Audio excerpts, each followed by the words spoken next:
બહુકોણનું ક્ષેત્રફળ.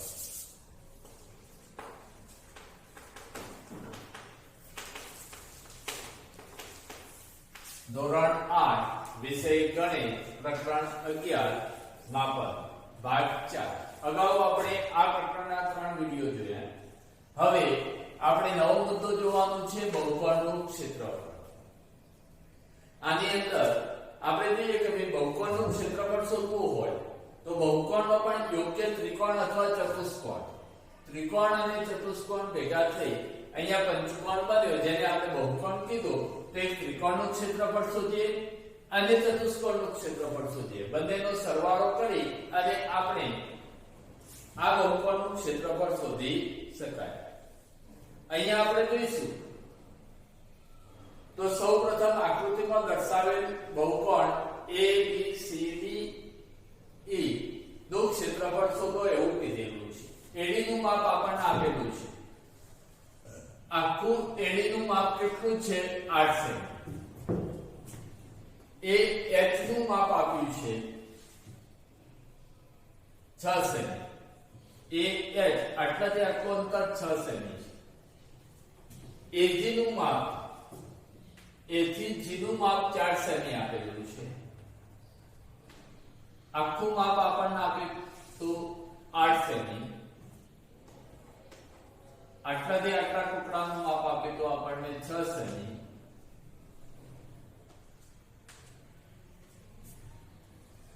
AF એટલે આટલા ટુકડાનું માપ આપણને આપેલું છે 3 સેમી.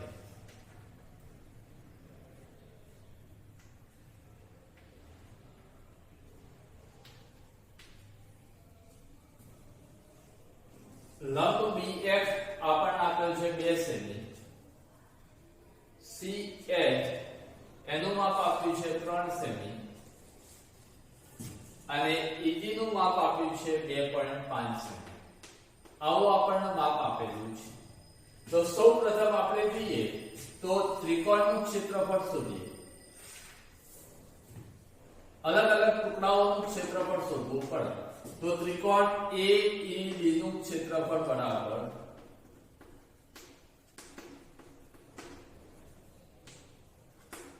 એક દુત્યાંશ પાયો ગુણ્યા વેધ થાય. તો એક દુત્યાંશ પાયો કયો છે? AD અને વેધ છે EG. એક દુત્યાંશ AD નું માપ થશે 8 સેમી. EG નું માપ છે 2.5 સેમી. 2 ચોક 8, 4 અને 2.5 નો ગુણાકાર કરીએ 5 ચોક 20, બધી પડી 2, 4 દુ 8, 8 ને 2 10. એક દશાંશ સ્થળ કાપતા 10 સેમી એ AED નું ક્ષેત્રફળ આવ્યું. એટલે નીચેના ભાગનું ક્ષેત્રફળ શોધી લીધું. હવે અહીંયા ઉપરના ભાગની અંદર એક આ ત્રિકોણ છે. એક આ ત્રિકોણ છે. એટલે આ બે ત્રિકોણોનું ક્ષેત્રફળ શોધીએ અને આ ચતુષ્કોણનું ક્ષેત્રફળ શોધીએ. એટલે ઉપરનું ચતુષ્કોણ ABCD નું ક્ષેત્રફળ મળી જાય. પછી આ બધાનો સરવાળો કરશું એટલે આપણને કુલ બહુકોણનું ક્ષેત્રફળ પ્રાપ્ત થાય. તો આપણે અહીંયા જોઈએ તો ત્રિકોણ ADE નું ક્ષેત્રફળ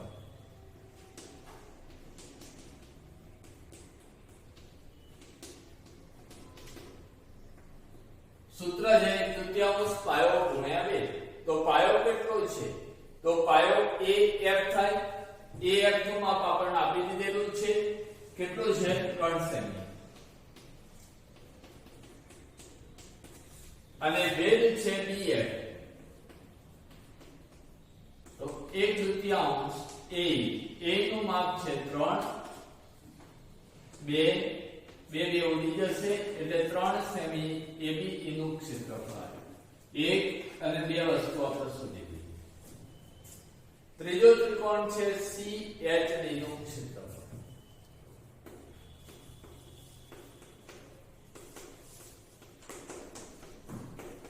તો ત્રિકોણનું ક્ષેત્રફળ શોધવાનું છે એટલે એનું સૂત્ર થશે 1/3 પાયો ગુણ્યા વેધ. પાયો કયો થશે?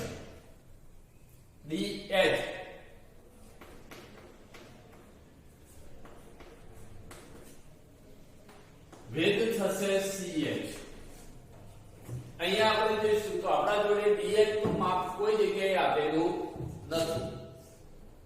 આપણા જોડે dh આપેલું નથી તો સૌપ્રથમ dh નક્કી કરવું પડે. તો અહીંયા જોઈએ આપણે કે ભાઈ dh બરાબર AD નું માપ આપેલું છે અને AH નું માપ આપેલું છે. તો AD ના માપમાંથી AH બાદ કરશું. તો AD નું માપ છે AD AH. AD નું માપ 8 છે. AH નું માપ આપણને 6 આપેલું છે એટલે એનું થશે 2 સેમી. આપણને dh શોધી. dh મળી ગયો. એ dh નો અહીંયા ઉપયોગ કરવાનો છે 1/2 2 ગુણ્યા CH3 છે. 2 ઉડી જાય એટલે 3 સેમી મળે. આ ત્રીજો નંબર શોધી. એક ભાગ શોધ્યો 2 3. હવે શું વધ્યું આપણા જોડે? આટલો સમલંબ ચતુષ્કોણ વધ્યો. સમલંબ ચતુષ્કોણની અંદર સૂત્ર છે કે બે સમાંતર 1/2 બે સમાંતર બાજુઓના માપનો સરવાળો ગુણ્યા લંબ ઊંચાઈ. તો અહીંયા આ 90 છે અંશના ખૂણે વેધ દોરેલો છે. આ 90 અંશના ખૂણે વેધ દોરેલો છે એટલે આપણને સમાંતર બાજુઓ થઈ અને આ 90 અંશના ખૂણે છે એટલે બે સમાંતર બાજુઓ વચ્ચેનું લંબ અંતર આપણને મળે FH. તો આપણે પહેલા તો FH શોધવું પડે. અહીંયા જોઈશું આપણે કે ભાઈ સમલંબ ચતુષ્કોણ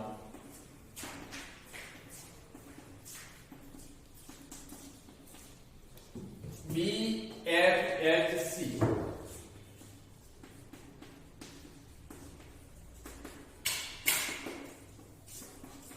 એક દુત્યાંશ બે સમાંતર બાજુઓના માપનો સરવાળો અને લંબ ઊંચાઈ.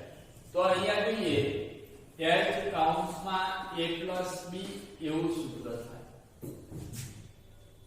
હવે અહીંયા જોઈશું તો આની અંદર બે લંબ ઊંચાઈની અંદર આપણે FH અંતર નક્કી કરવું પડશે. FH બરાબર શું થાય? તો આપણે AH જાણીએ છીએ. આપણને આપેલું છે AH માઈનસ AF. AH નું માપ છે 6 સેમી. AF નું માપ છે 3 સેમી. 6 માંથી 3 ગયા તો 3 સેન્ટીમીટર વધે. હવે આને આપણે 3 સેન્ટીમીટર જે છે એ h લંબ ઊંચાઈ થઈ 1/2 3 બે સમાંતર બાજુઓ BF અને CH થી જેનું માપ આપણને 2 અને 3 આપેલું છે. 3 3 ઉડી જશે. 2 + 3 એટલે કે 1/2 સોરી એટલે 1/2 ગુણ્યા 3 ગુણ્યા 5 15/2 એટલે 7.5 સેન્ટીમીટર એવું માપ મળે. હવે આ બહુકોણના આપણે જોઈએ તો 1 ભાગ 2 ભાગ 3 ભાગ અને 4 ભાગ ચારે 4 ભાગનું ક્ષેત્રફળ શોધાઈ ગયું. માટે હવે બહુકોણ ABCD એનું ક્ષેત્રફળ બરાબર ત્રિકોણ AEB નું ક્ષેત્રફળ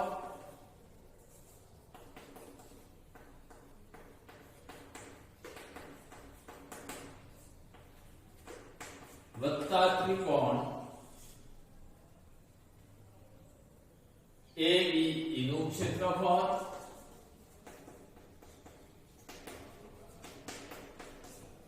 વત્તા ત્રિકોણ CHD નું ક્ષેત્રફળ વત્તા સમલંબ ચતુષ્કોણ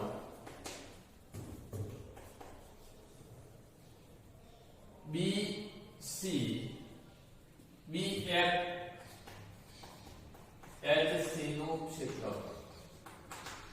આ બધાના ક્ષેત્રફળનો સરવાળો કરો એટલે આપણને આખા ક્ષેત્રફળ મળે તો આપણે અહીંયા કેટલું છે એક નંબર 10 સેમી, બે નંબરનું 3, ત્રણ નંબરનું 3, ચાર નંબરનું 7.5, 10 ને 3 13, 13 ને 3 16, 16 ને 7,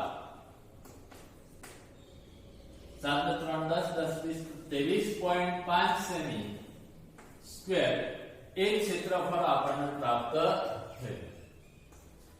આખા બહુકોણનું ક્ષેત્રફળ આપણે જોયું તો આ રીતે અલગ અલગ ભાગનું ક્ષેત્રફળ શોધી એના ટોટલી બધા જ ભાગોનો સરવાળો કરીએ એટલે આપણને બહુકોણનું ક્ષેત્રફળ મળે. હવે પ્રકરણ 11 નું સ્વાધ્યાય 11.2 નો એક્ઝામ્પલ નંબર 9 જોઈએ. એક્ઝામ્પલ નંબર 9 ની અંદર જમીન ઉપર ઉઠે એક ઓટલો છે. તેની ઉપર સમતલ જે આવેલું છે ઓટલાનું એ સમબાજુ અષ્ટકોણ આકારનું છે. સમબાજુ એટલે કે તેની બધી જ બાજુઓના માપ સરખા હોય એવું એક અષ્ટકોણ આકારનો ઓટલો છે. એનો ઉપરનું સમતલ અષ્ટકોણ આકારનું છે, આકૃતિમાં દર્શાવેલ છે. આ અષ્ટકોણીય સમતલનું ક્ષેત્રફળ શોધવાનું છે. આ અષ્ટકોણીય સમતલ જે છે એ સમબાજુ છે એટલે કે નિયમિત અષ્ટકોણ છે તેમ કહેવાય. નિયમિત અષ્ટકોણ હોય એટલે બધી જ બાજુઓના માપ સમાન હોય. અહીંયા જોઈશું તો આ અષ્ટકોણની અંદર આપણે ભાગ પાડીએ તો અહીંયા એક બીજી લીટી દોરીએ તો આ વચ્ચેનો ભાગ આપણને લંબચોરસ દેખાશે, જ્યારે ઉપરનો અને નીચેનો બે સમલંબ ચતુષ્કોણ થશે. પણ બંને સમલંબનું માપ કેવું હશે? નિયમિત હોવાના કારણે બંને સમલંબ એક સરખા માપના હશે. આ અષ્ટકોણીય સમતલનું ક્ષેત્રફળ શોધવા માટે આપણે સૌપ્રથમ લંબચોરસનું ક્ષેત્રફળ શોધીએ, સમલંબ ચતુષ્કોણનું ક્ષેત્રફળ, અને એને ડબલ કરશું એટલે આ બંને ભાગ આવશે. કુલ 3 ભાગનો સરવાળો કરશું એટલે આપણે અષ્ટકોણીય સમતલનું ક્ષેત્રફળ મળે. અષ્ટકોણીય સમતલનું ક્ષેત્રફળ બરાબર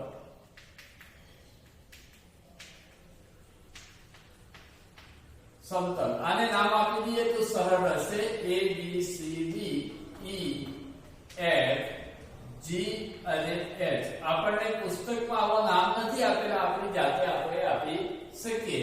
તો અષ્ટકોણીય સમતલ થયું A B C D E F A B C D E F G H નું ક્ષેત્રફળ શોધવું છે. માટે સૌપ્રથમ આપણે આ લંબચોરસનું ક્ષેત્રફળ શોધી લઈએ. લંબચોરસ BCFG નું ક્ષેત્રફળ, લંબચોરસના ક્ષેત્રફળનું સૂત્ર થાય લંબાઈ ગુણ્યા પહોળાઈ. તો અહીંયા લંબાઈ કેટલી આપી છે આપણને? 11 મીટર અને પહોળાઈ કેટલી છે? 5 મીટર. તો 11 ગુણ્યા 5 કરીએ એટલે 55 મીટરનો વર્ગ એક મુદ્દો આપણો પૂરો છે. એટલે લંબચોરસનું ક્ષેત્રફળ આવી ગયું. હવે સમલંબ ચતુષ્કોણ ABGH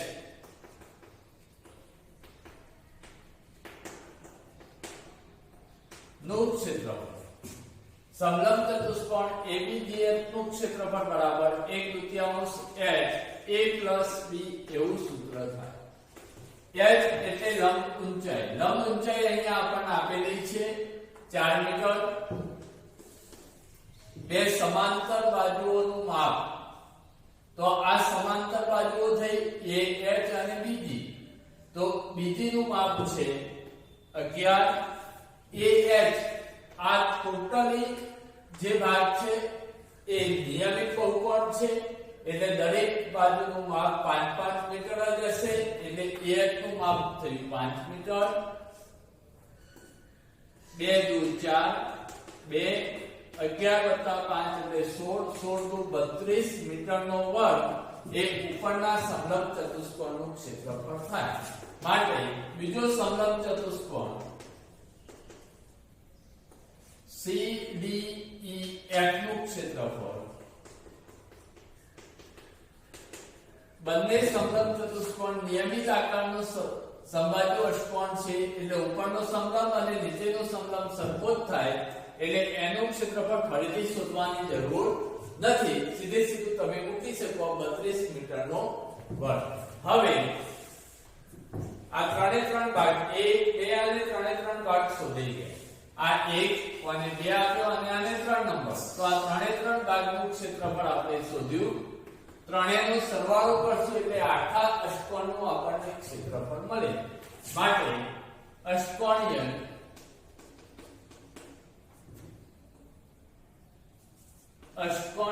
સમતલ ABCD EFGH નું ક્ષેત્રફળ બરાબર આપણા જોડે લંબચોરસનું ક્ષેત્રફળ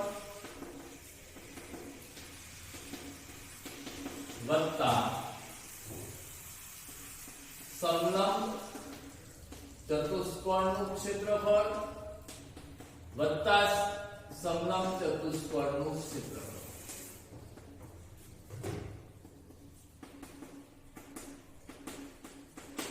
તો લંબચોરસનું ક્ષેત્રફળ આવ્યું 55 મીટરનો વર્ગ. સમલંબ ચતુષ્કોણ એકનું ક્ષેત્રફળ છે 32, બીજાનું પણ 32. ત્રણનો સરવાળો કરીએ 2 2 4 4 9 3 3 6 6 5 11 119 મીટરનો વર્ગ એ આખા અષ્ટકોણ નું ક્ષેત્રફળ આપણને પ્રાપ્ત થયું. હવે 11.2 નો દાખલા નંબર 10 છે. એક પંચકોણ આકારનો બગીચો છે. આ આકાર છે એ કયો છે ભાઈ? પંચકોણ આકાર છે જે આકૃતિમાં દર્શાવેલ છે. આ પંચકોણનું ક્ષેત્રફળ શોધવા માટે જ્યોતિ અને કવિતા જુદી જુદી રીતે પંચકોણને વિભાજિત કરેલ છે. તો તેનું ક્ષેત્રફળ શોધો.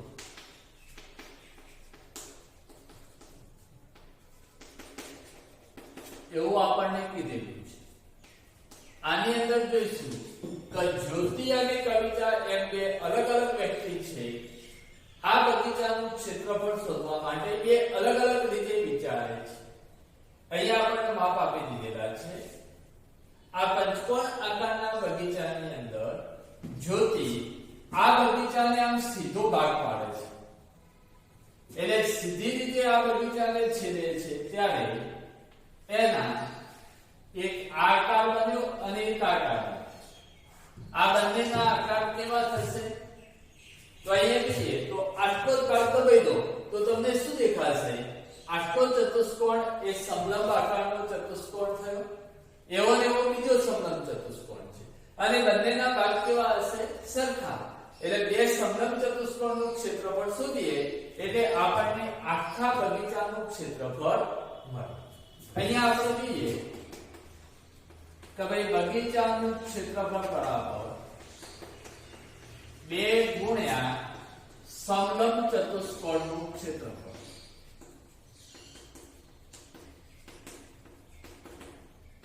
કારણ કે અહીંયા 1 અને 2 એમ બે સમલંબ ચતુષ્કોણ છે. આ બે સમલંબ ચતુષ્કોણ છે કે હવે તે એકનું શોધો એટલું ને એટલું બીજાનું થશે.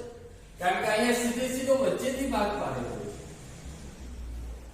આ સીધી લંબ રેખા દોરવામાં આવે એટલે આ કાટખૂણે આવે. આખું માપ કેટલાનું છે? 15 નું પાયો. આ બાજુ છે એ 15. આ ઊભી લાઈન નું અંતર કેટલું છે? 30. તો આ બે સમાંતર બાજુના માપ થયા. તો આ 15 મીટર છે, આ 30 મીટર છે. હવે આખો ભાગ 15 મીટર છે પણ વચ્ચે બે ટુકડા થશે. એટલે અહીંયા આપણે જોઈશું આટલા ટુકડાનું માપ લંબ અંતર. આ 90 અંશના ખૂણે છે કે આ લંબ અંતર થશે. લંબ અંતર h બરાબર આપણે h શોધશું તો 15 ભાગ્યા 2 એટલે 7.5 મીટર થાય. a બરાબર આપણે 15 મીટર લઈએ અને b બરાબર 30 મીટર થાય. સમલંબ ચતુષ્કોણનું સૂત્ર છે 1/2 h કૌંસમાં a plus b. તો બે સમાંતર બાજુઓ વચ્ચેનું લંબ અંતર h છે, આ બે ઉડી જશે. h નું માપ કેટલું આવ્યું? 7.5 ગુણ્યા a plus b 15 + 30 એટલે 7.5 ગુણ્યા 45 થશે. આનો ગુણાકાર કરીએ 45 ગુણ્યા 7.5 તો 45 ગુણ્યા 7.5 લેવામાં આવે ત્યારે તમે અહીંયા જોશો તો 75 ગુણ્યા 45 કરી દઈએ. 5 ચોક 20 વધી પડી 2, 7 ચોક 28 ને 2 30, 5 5 25 વધી પડી 2, 7 5 35 ને 2 37. એક દશાંશ સ્થળ કાપવાનું થશે 7.5 છે એટલે 337.5 મીટરનો વર્ગ એ આખા જ્યોતિએ આ રીતે બે સમલંબ ચતુષ્કોણના આકારમાં વિભાજિત કરી અને ક્ષેત્રફળ શોધ્યું તો 337.5 મીટર સ્ક્વેર આવ્યું. હવે આ જ વસ્તુ આગળ જોવાની છે. કવિતા છે. કવિતા આ બગીચાને જુદી રીતે વિભાજિત કરે છે. આ જે બગીચો છે એને અહીંયા લીટી દોરે છે એટલે ઉપરનો ભાગ ત્રિકોણ દેખાય છે અને નીચેનો ભાગ ચોરસ છે. આ 15 મીટર છે, આ પણ 15 મીટર છે, આ પણ 15 મીટર છે. આ જે છે એ લંબ હોવાથી અહીંયા પણ 15 મીટર જ થશે એટલે આ ચોરસ થઈ ગયો. ઉપરનો ભાગ ત્રિકોણ છે પણ આખું અંતર આપણને શું આપેલું છે? 30 મીટર. એટલે આટલા ટુકડાનું માપ આ જે લંબ ઊંચાઈ થશે જેને વેધ કહીએ એનું માપ શું થશે? તો આખા 30 માંથી 15 બાદ કરીએ તો આટલો ટુકડો પર કેટલાનો થશે? 15 મીટર. એટલે અહીંયા પહેલા આપણે જોઈએ કે ભાઈ ત્રિકોણનું ક્ષેત્રફળ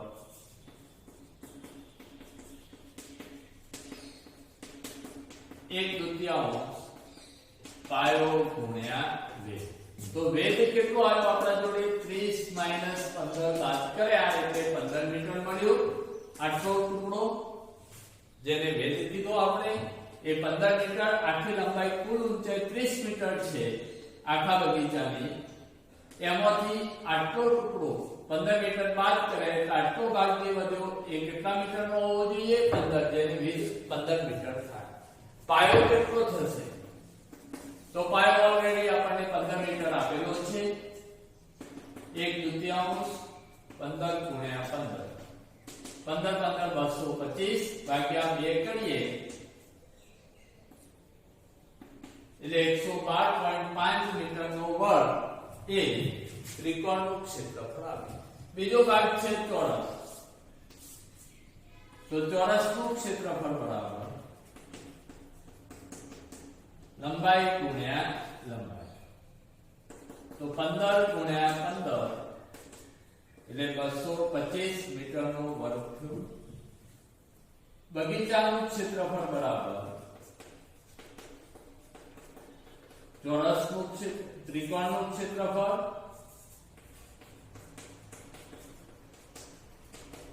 વત્તા ચોરસનું ક્ષેત્રફળ.